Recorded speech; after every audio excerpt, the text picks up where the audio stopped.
Good afternoon. Today is Tuesday, December 30th, 2025. Welcome to a Tuesday show. We're going to talk Leafs and NHL, and I've got Claude Feig is here to discuss all of this with me today. Claude, I really appreciate you taking some time on this Tuesday afternoon to join me. Ali, my pleasure. Nice to be back with you. Absolutely, it's always a pleasure to have you back here, and it's always good to chat. Always good to chat sports in general, isn't it?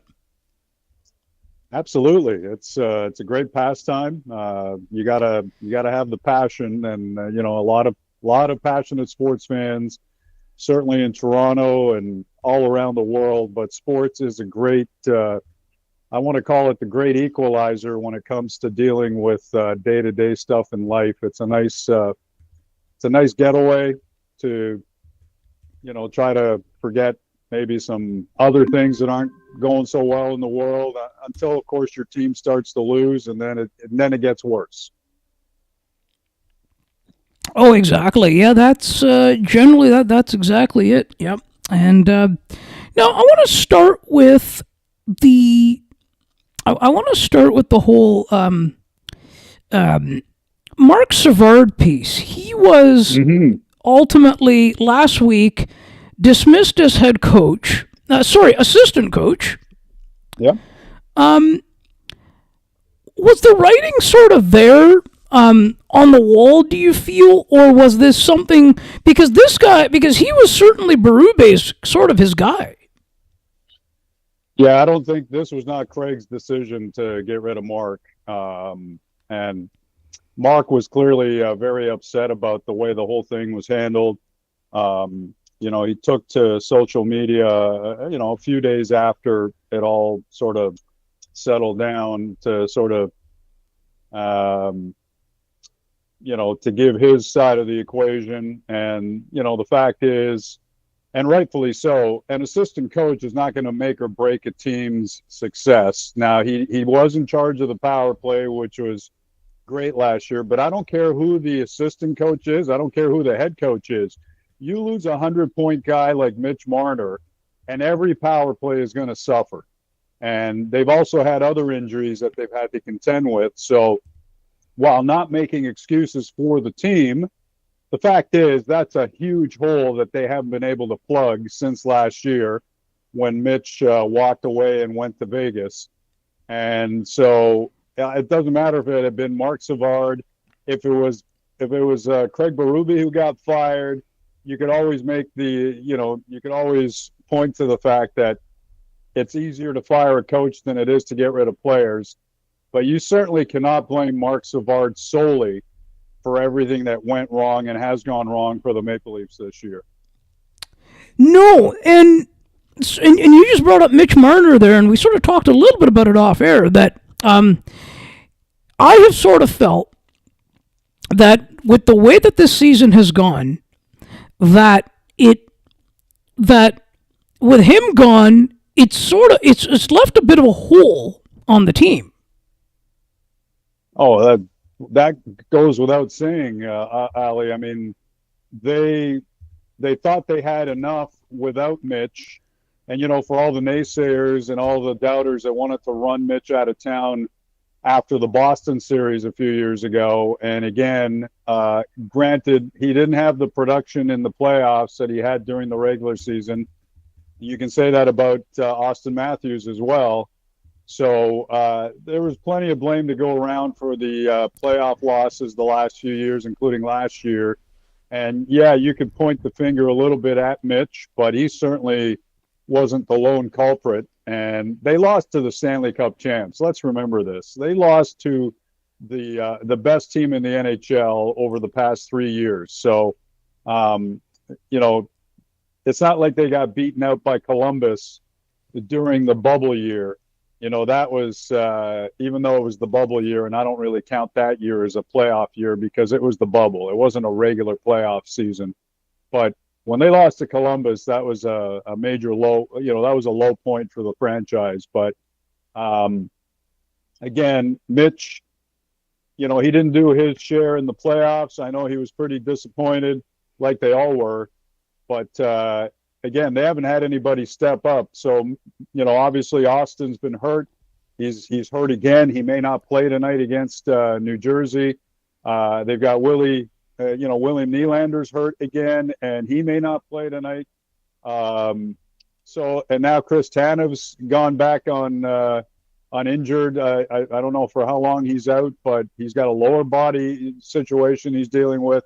So they've been definitely snake bit with a lot of injuries this year, and that certainly doesn't help any momentum. And of course, the goaltending situation as well, Ali. I mean, Stolarz, nobody seems to know when he's coming back. There's a guess that maybe in the first week of January. He's been out for a while now.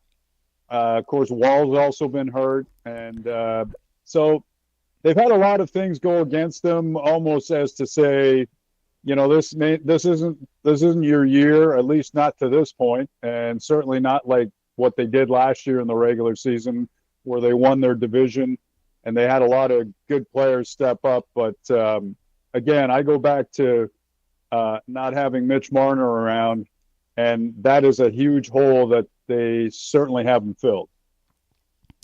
No, but do you think But I think Hildeby has looked okay. I think he's done what he's been asked to do.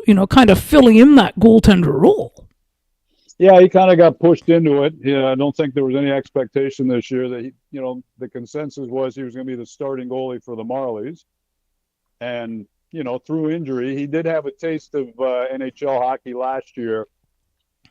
And by his own admittance, he wasn't great. I don't think he was prepared for it.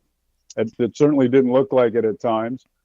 He's had some good spurts this year for the team, and he was good early on, and then he's kind of hit a wall a little bit where can't seem to buy a win. But he might be part of their future. He's still young. He's big, 6'7" goalie. Those are not easy to find. And he's given them some, he's given them some chance in some of the games, but they need a lot more than that. They can't be relying on a young goalie to get them through and up, above and over some of the other teams that they're competing against. They need the whole team to be playing well, to be in a groove, to not be injured. All these things have just kind of worked against them, it looks like, so far this year. And so, of course, that doesn't help either. What about the performances of Steven Lorentz and Dakota Joshua? Do you like what you've seen from them so far? Well, Lorentz is, he's not going to score a ton of goals. He's a big body, but he's a checking forward. And that's why they brought him in. They didn't bring him in to score 30 goals a year.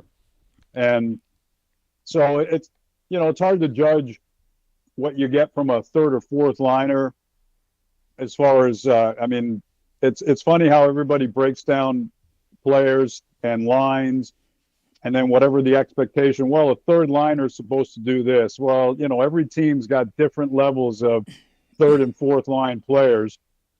And again, just look at Tampa when they had their heyday and they went to the Cup final 3 years in a row and won twice. And look at Florida. So you could have third or fourth liners that are probably second liners on some other teams if you're a deep team like Florida is and has been. And Florida was deep enough that they were able to let Lorentz go, and he came here, of course, to Toronto. So I think he's done okay, but I don't think there were ever any high expectations of him to be a goal scorer. He just has to kind of try to be a good forechecking center, forward, and just try to keep the other guys from scoring a lot on your team. And then, then his job is considered acceptable. Dakota Joshua, new face this year. Unfortunately, it looks like he's hurt now, and he may be out for a while. He's got some kind of a kidney issue. He took a shot, I guess, in the game Sunday against Detroit. So another guy that, has tried to pick up the slack for other players, and it looked like he had a bit of a role going at times, but now Now he's hurt. So there's another guy you're down. So it just makes it really difficult for any coach, which again brings me back to Marc Savard or anybody else. It doesn't matter who you have behind the bench. If the players aren't there, if they're not playing up to standards, or in this case, if they're all banged up, there's not much you can do, anything short of having Craig Berube put on the uniform and get back out there like he did 30 years ago when he played for the Leafs. I don't know what else you could do. It's just a tough situation for the organization, and clearly the depth on this team isn't great where they can lose all these guys and continue to win. They haven't been able to do that. No, because they don't have really any backups either. Like, they don't have, like, I mean, the only one that was supposed to be a star was Easton Cowan. Right. Well, Easton Cowan, I mean, this kid looks like he's the real deal. He's just going to need a little bit more time. The expectation shouldn't be that your first year in the NHL and you're still a teenager, that you're supposed to light it up. Not too many guys have done that in their career. There have been a few, but everybody can see that this kid's got a lot of talent. And then it's just a matter of, letting him develop. I mean, they took a look at him last year and they sent him back to London, and that was the best move they could have made. And now it looks like it's paying off. The kid's a little bit more mature. But again, you got to remember he's still a teenager. And Connor Bedard and Macklin Celebrini, there aren't too many guys that can make that move right out of junior, right into the NHL. Even Bedard had struggles last year in his first year, even though the expectations were a lot higher. But Easton Cowan doesn't have to be the guy in Toronto. He just has to be one of the guys. And I think he's definitely got a bright future with this team. He certainly looks like he's got the skill set. And so I don't think there's any concern about him. You just got to let him develop. Just got to give him time to grow into his body, to get used to playing at the NHL level. It's not junior hockey anymore. So once he gets all that down with time, like anything else in life, when you have more experience, you're going to be better at your craft, and that's what's going to happen here. But you know what? Even for the short term, he's looked pretty good at times. He's got great hands. The kid's got a bright future. And I mean, even if you circle to the Winnipeg Jets, they haven't done very well. They haven't been doing very well this year either.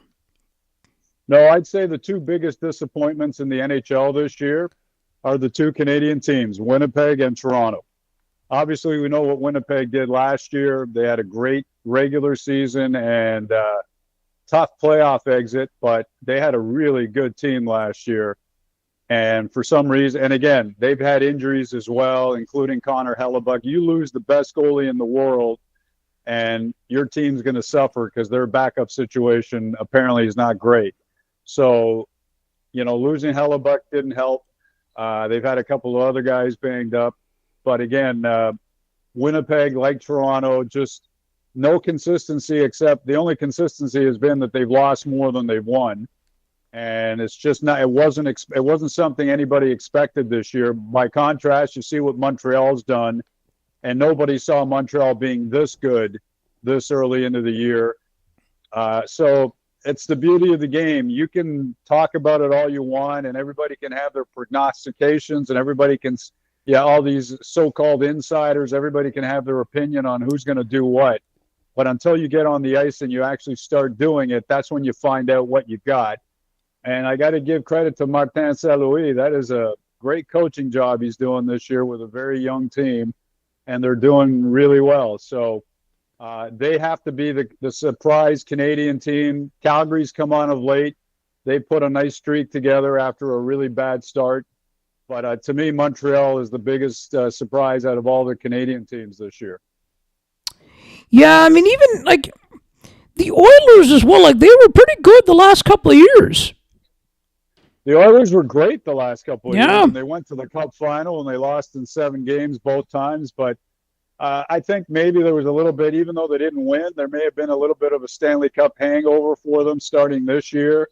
And again, their goaltending situation became the hot topic because, and of course, they didn't have Zach Hyman. I mean, Zach Hyman, if Leaf fans can tell you, if people don't know about Zach Hyman, that was one of the worst mistakes this franchise ever made, was allowing him to walk away. I would agree. Yeah. I don't know why they thought that he was expendable, because I think he would make a big difference on this team. You see what he's doing in Edmonton now. Of course, he's got Draisaitl and McDavid with him. That's a little bit better upgrade than what he would have had here, even though he would have had Matthews here, which is still pretty good. But when you see a guy like him, he was hurt. So, and of course, he got hurt in the playoffs last year. That hurt the team. That hurt the Oilers last year. And since he's been back, even though their goalie situation, they thought they had figured out with trading for their goalie, but then he gets hurt again, Tristan Jarry. So now they've gone back to Pickard, and I think they've got Ingram there, who has a bit of history in the NHL with Vegas. So they figured out how to score more than they gave up, and not relying on their goaltending. And now they're in fourth place in the Western Conference. So they've definitely made a big jump. But you see, the Oilers were expected to be doing these kinds of things. Some of the other teams that we've talked about weren't expected to be either bad or as good as they've been. Look at the Buffalo Sabres, 9 wins in a row. Yeah. I mean, that's crazy. This is a team that nobody was talking about, and rightfully so, just haven't had any success over the last number of years. And here they are with an old new coach in Lindy Ruff, and he's got them playing really good hockey right now. And they've strung together 9 wins in a row. I mean, that's just the beauty of sports and the NHL, the unpredictability of which teams might get hot and which teams are going to tank. There is no certainty, like in any sport, of who's going to win and who's going to lose. That's, as they say, that's why they play the games. Because you can talk about it all you want on podcasts, on TV, radio, and you can put down your best lineups and say who's going to do what. But until you get out there, then like I said, then you find out what you've got. And so there have been some surprises this year in the NHL for sure, good ones and bad ones. Yeah, and I mean, the Senators have. I mean, I'm impressed with what they've done. The Senators have done, and even the Penguins. I mean, they weren't. They seem to be doing okay. They weren't expected to do anything. No, the Penguins. To their credit, they got off to a good start, and they've kind of fallen back in the pack now. They lost to Benny Malkin. He's hurt. That doesn't help. You can't expect Sidney Crosby to carry the load on this team. He's been amazing in the NHL his whole tenure, and of course, he just became the franchise's all-time points leader. Like a week ago, couple of weeks ago, whatever it was. So he's done what he can, but that's an aging team. Again, their goaltending was an issue, and if people thought that they had issues before, it looks like they're having issues now. So Pittsburgh got off to a really good start, but they've kind of come back into the middle where they probably should be, given that the expectations weren't too high for that team going in this year, especially with a new coach.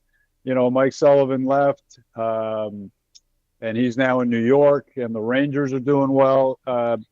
But, you know, you can go up and down the list of teams to say who's doing well, who isn't. San Jose has had a nice year considering how bad they've been the last few years. And obviously Macklin Celebrini is a part of that. And you can look at some of the other teams. Detroit's having a solid season. They've got they were also floundering for a few years there after being pretty dominant team in the 90s and the early 2000s. So some teams have finally sort of turned the corner. Some teams are just struggling like they have. It's just, that's the unpredictability of the NHL. And certainly one of my pet peeves from the league, and there's a few, but for me, one of the biggest pet peeves is how they award points. And so the fact that they're keeping a lot of teams in the mix because they award what a lot of people refer to as loser points. If you lose, you get a point, but the winning team doesn't get rewarded for winning.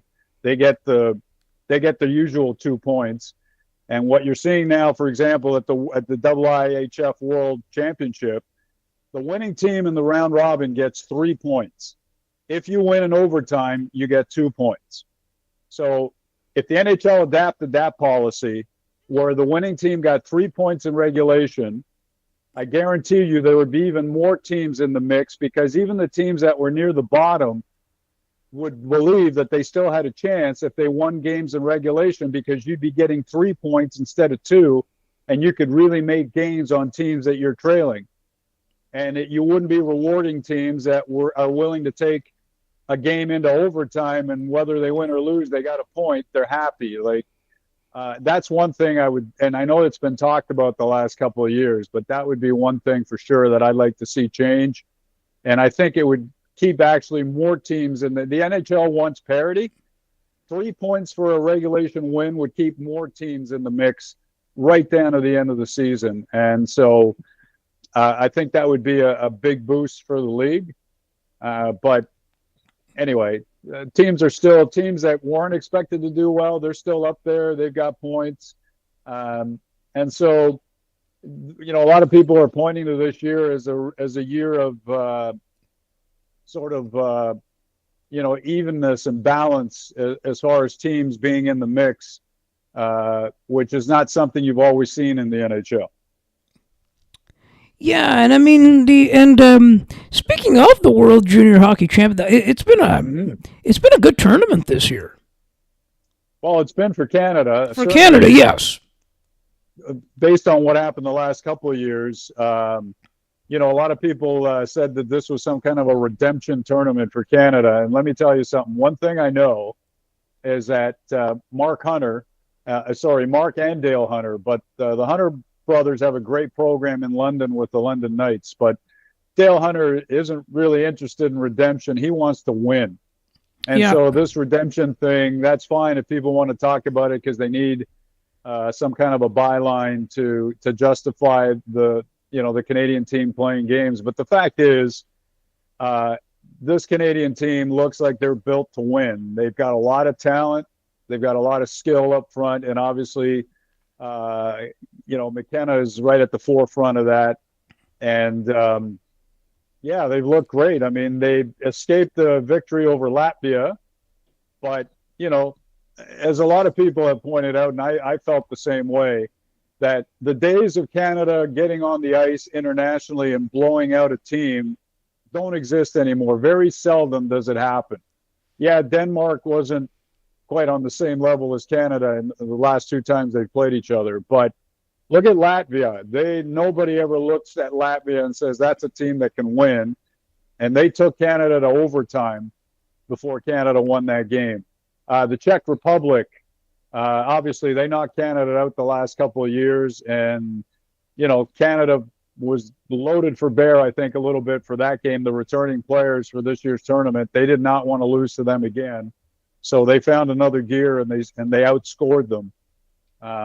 And so tomorrow night will be a really good test because they're playing Finland, and Finland's right there with Canada atop their standing, and Finland's a good team, and so that's going to be a really good test for Canada. But Dale Hunter is about winning and about letting his teams get out on the ice and letting them loose and letting them do their thing. And so in some ways, I'm not surprised that Canada's doing well this year.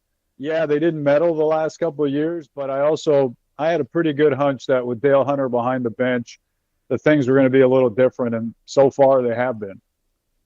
Yeah, and I think this is an under 20 tournament. I think it is. Yes, it's a U20. Yeah, it's amazing. Like the talent level. Gavin McKenna is 17, 18. I mean, he's in his first year of university at Penn State. Of course, he played in the Western Hockey League last year. But a lot of these kids, and they are kids, and we got to remember that they're teenagers. And anybody who's older now remembers their time as a teenager. We certainly didn't have this kind of talent and ability at that age. like these guys do. We thought we were good at whatever sport we played, but these guys are on another level. And of course, a few of the players on this team are NHL players. They've been loaned back to the juniors by their NHL clubs. So that's how good a team they have, that they have NHL caliber players on their squad. And it can only enhance the game, the product, for them to try to go back and get a gold medal, which is obviously the goal for the team. Their goal is to win a gold medal. I think Canadians would be proud of them if they can get on the podium. But as you know, Allie, there's this expectation in Canada, because it's hockey and it's because it's our game, that if you don't win gold, somehow it was a major disappointment. Well, if not winning gold's a major disappointment, then what happened the last 2 years where they didn't even get a medal? That was way more than disappointment. So, but I think they're on track. I think they look good to be in the medal round for sure. Yeah, and it's kind of I think it's barely, the tournament I think is barely 2 weeks, I think. Yeah, it usually ends in the first week of the new year. So they're finishing up the round robin this current week, and then they get into the medal round. And so it seems to move pretty fast from the time that they start the tournament. You know, teams have a pre-tournament game like Canada did. They had a couple, right? They played Sweden, and then they played Denmark, and then you go. And then it almost seems like it's every day or every other day that there's a game every day, but you're playing every other day. And it just seems to move really quick. And so now we're already into game 4 tomorrow night, right? Canada's already played 3 games. So It's been really quick. Since Boxing Day, they've already played 3 games. So it moves pretty quick. It's pretty exciting. It's a great brand of hockey. And the talent level on a lot of the teams is really impressive. Yeah, and I've enjoyed the broadcast this year. I've enjoyed the broadcast, the on the audio side this year. The broadcasts have been good. Well, that's always important, right? I mean, and a lot of us obviously take it for granted that we can watch the games, and if you can't watch the games, you want to be able to hear the games. And even if it's on radio, you want to hear, or if it's being streamed, you want audio is just a huge component of anything you do. Yep. Broadcast wise. So obviously they have more mics now, ice level. They have the referees are mic'd, the officials are mic'd. They do different things to really try to enhance the audio in every way, shape, or form. And I think it's important that everybody get a chance to feel like they're part of that game, whether you can watch it or whether you can only listen to it. I think it's just so important to make sure everybody's included so that everybody can get that same experience. Yeah, and it's easy to access, and of course David Bowen on the play-by-play this year. Right, Joe's kid, yeah. So they've got, it runs in the family, I guess, for hockey the way the Shulmans do it for baseball. Yeah, so I was just about to say that. Yeah, and it's great. It's great. If you're the dad, and I'm a dad, if you're a dad and your son is in the same field that you are and doing it at the same level or close to it, like the Shulmans both did it at the major league level, and they both got to call World Series games. That's pretty cool. That doesn't happen every day. You probably have to go back to maybe Joe Buck and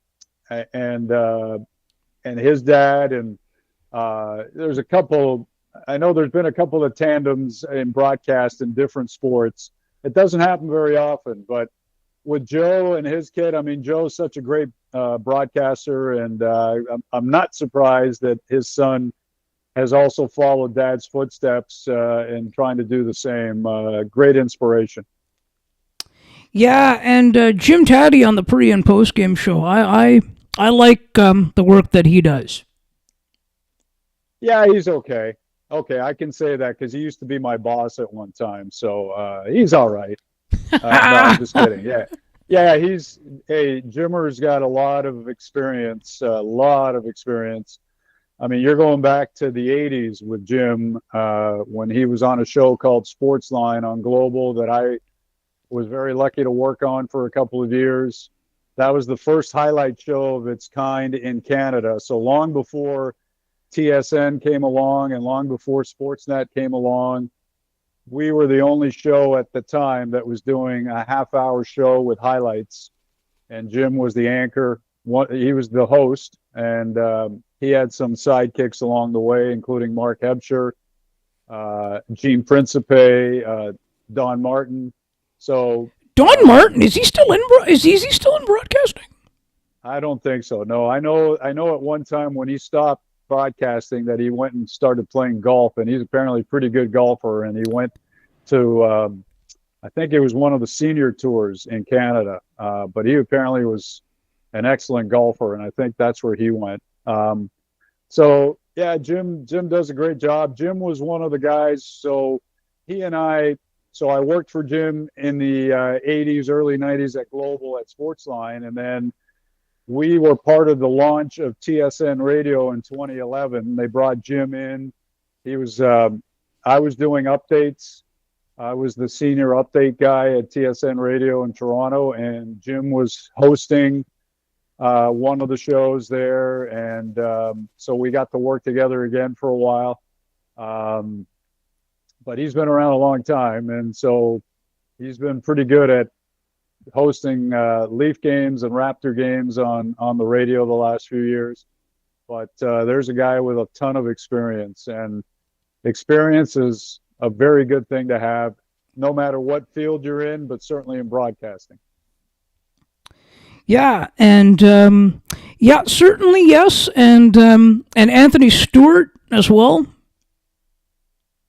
Right, Anthony Stewart, yeah, former NHLer. So they've got, that all, to me, that's a given. Like when you have somebody who's doing analysis of a sport, it should be somebody that actually played the game and knows exactly what's going on, right? And for the most part, that's what you see on TV and what you hear on radio. The people involved all experience that at some point in their life, so they have the best insight. Some people do it a little better than others. It's just like a flair that you have, and everybody's personality is different. No two people are going to sound the same. And so, but that also adds to the broadcast, whether, again, it's TV or radio or streaming, whatever it is. You've got somebody with knowledge that's been there, done that. It's certainly going to make the broadcast sound a lot better. Yep. Absolutely, yeah, and it's hard to believe TSN 1050 has been around over 10 years now. Well, yeah, we launched in April of 2011, so they're coming up on 15 years this coming April. So hard to believe it's been 15 years already. Yeah, yeah. The Fan. I was also part of the Fan when not long after it became an all sports station, which was in 1990. I want to say 92, I believe, is when they started as an all sports station. And I started working with them on the side. I was doing updates for them in 1993. So they had some pretty good people go through that station over the years, including Dan Schulman and, of course, Bob McCowan. And, I mean, we go down the list of people. George Strombolopoulos at one time worked there behind the scenes as a producer and a board tech. There were a lot of people. Dan Dunleavy, who's now the play-by-play voice of the Buffalo Sabres, he worked there as an update guy. He's the guy that actually trained me when I started there to do the updates. So they had a lot of quality people that came through there. Barb DiGiulio. I mean, I can go up and down the list of people I got to work with. Storm and Norm Rumack. Howard Berger. It's a long list. The Raj. It's a long list, but absolutely. Oh, he's still there, but absolutely. Yeah. Absolutely. A lot of great people that I got a chance to work with, and watch and see how they did what they do. And when we started TSN Radio, the goal, obviously you're the new kid in town. You want to try to beat the gold standard, which was the fan, and it wasn't going to happen overnight. You're trying to do your thing as they do their thing, and then the listener ultimately determines who they want to listen to. And so our station tried a lot of different things in the first couple of years to try to get our footing. But the fan was a solid station because they had been around a lot longer than we had been. So makes it tough. It's like having an expansion team come in and try to beat the defending champs. It doesn't happen, right? You hope you get better, and you hope you're able to compete at some point and maybe beat them. And that's the way it works. And so, but a lot of great people through those stations, and I got a chance to work with some of them, and great experience. But that was a big turning point in my life a couple of times for broadcast. But the fan kind of started it all, and I think influenced a lot of what you saw in Toronto because they were going all sports all the time. And of course, can't forget Mike Richards too. No, Mike. Well, see, when I was there, Mike, I didn't know Mike, or he hadn't been around yet. Of course, I worked with Mike at TSN Radio. Great guy. It was so much fun working with him on the morning show. And of course, he did a lot of impersonations and he kept it light. You know what? The key is, even though you're talking sports in the morning, the key for people listening to any show in the morning is they want to be entertained and you want to have a little bit of fun. And Mike did all that when he was at TSN Radio. He's now back on air doing a syndicated show once a week into Calgary. I think it's the Sportsnet channel in Calgary. But he was a lot of fun to work with. So a lot of good people. Like I said, a lot of great people have gone through Toronto, and then some of them have gone on to bigger and better things south of the border, or have just maintained, their status in Toronto. It's a tough market. It's the biggest market in Canada for broadcasts. So, you have to be good to keep your place in line. And I've been very fortunate to be able to do that in my tenure in broadcasting. And I think, and I mean, Nelson Millman was he was one of the people behind the fan. He was not initially. No, that's right. Not initially, but when he took over, he kind of took it to another level. A lot of people,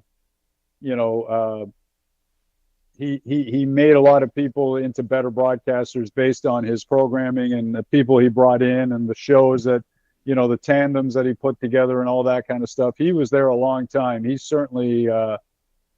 certainly credited with a lot of the success that the fan had over the years. So for sure, he was a big part of that station. Yeah, I think he took over for Alan Davis, and he's still if I remember. I mean, I don't know if he's still doing it, but he was a couple of years ago the program director at WGR in Buffalo. Yeah, that's what I've heard too. I think he's still there, but he went down to the States. When he left the fan, I think he went back to Nova Scotia or something. But I heard in the last few years he ended up down in Buffalo. And WGR is a big state. So Buffalo is obviously not as big a city as Toronto. No. But Buffalo sports there, if you want to listen to anything Buffalo sports related, GR55 is where you go. And so he's been in charge of that. I don't know how many years now, but I used to listen to them all the time, whether it was listening to a Bills game, if you're in the car, or maybe they were talking just general sports, obviously Sabres. But, GR55 has been a mainstay in Buffalo for as long as I can remember. And so that's big credentials when you're able to run that station, because that's been a signature station in Buffalo for decades. Yeah, it's yeah, I mean sports, I mean, it's certainly, I think now the content is key now and readily available, and I think where one goes to get their content, I think is just that will be where they'll be going. The thing about media these days is that everybody and anybody can, like you, Ali, you put out a podcast and you try to do your homework and you try to entertain people with whether it's whoever you have on your show or what you're talking about. A lot of people are doing that, but there's also people who seem to just have, a dedication to a particular outlet that they've been listening to forever. Whether it's, the fan, whether it's GR55, whether it's where I work now, CBC Radio, whatever it is, people, they're committed to, their dedicated audience. And so they feel comfortable listening to those stations or watching whatever station they watch because they like what they see. They're entertained. And they get the news that they want, and they're happy, right? Especially as a sports fan, you really want to be entertained when you're watching highlights. You can watch highlights anywhere now. You can go on YouTube and see highlights, but the point of watching a highlight show is that you want to be entertained. And that was always certainly when we started that at Global in the 80s, when they started it and I joined them, that was the goal. They were always trying to get the best highlights from as many games as possible because you're trying to entertain the audience. You're trying to be informative, but you're also trying to be entertaining. And it's the same whether you do a podcast or whether you do a radio show or a TV show. The idea is to be entertaining because, let's face it, the market's been flooded with all kinds of podcasts and streaming shows and different things that all want to talk about the same thing. So what separates those shows is the quality of the show. And I think it's very important that you could tell that the shows that actually do their homework and put some effort into it, as opposed to just, hey, I'm here, this is my show, come watch me or come listen to me. There has to be a pretty good dedication. And that's ultimately what I believe separates the good from the great. But entertainment is a big component, especially in sports. Yeah, and it's the Leafs and Devils tonight. That'll be an interesting game too. Yeah, I mean the Devils, by all accounts, I mean they got off to a real fast start this year. They've kind of dropped back a little bit. The Islanders have really gotten on a roll. That division seems like it's up for grabs, and the Rangers are playing well. So the tri-state teams in New York, it looks like they're all three of them are going to be good this year. And of course, Sheldon Keefe coming back to Toronto with the Devils. And although the Devils apparently too have been banged up a little bit lately, so I don't know who they've got, who they haven't. I know they have two Hugheses on that team. It's hard to keep up with their first names, but two of the three Hughes brothers on that team, I believe one or both of them were hurt at some point this year. And I don't know if they're both back or not, but, and of course, they're the sons of Jim Hughes, who at one time was an assistant coach with the Maple Leafs. And as some people may know, I think all three of them went to school here at some point when Jim was working here with the Leafs. We know Quinn Hughes played hockey locally here when he was a young kid, so they have familiarity with the area, with Toronto. So it'll be interesting to see how the Hughes brothers respond tonight playing here, but it'll also be good to see how the Leafs respond. If they don't have Matthews, they won't have Nylander, they won't have Tanev, they won't have Dakota Joshua. We're going to see what kind of grit this team has to try to squeak out a victory in the face of a little bit of adversity that they seemingly have been facing all season long. Well, it will be interesting, and so they can find they can find your work at cbc.ca. Yeah, well, I'm at CBC Radio 1. So as people who may listen to CBC radio, there's two channels. There's CBC One, CBC Two. One of them, CBC Two, is a music channel. CBC One carries all the programming, but CBC Two also carries hourly updates called World This Hour, which I do a lot of. They're like 4.5-minute updates, basically talking about world news.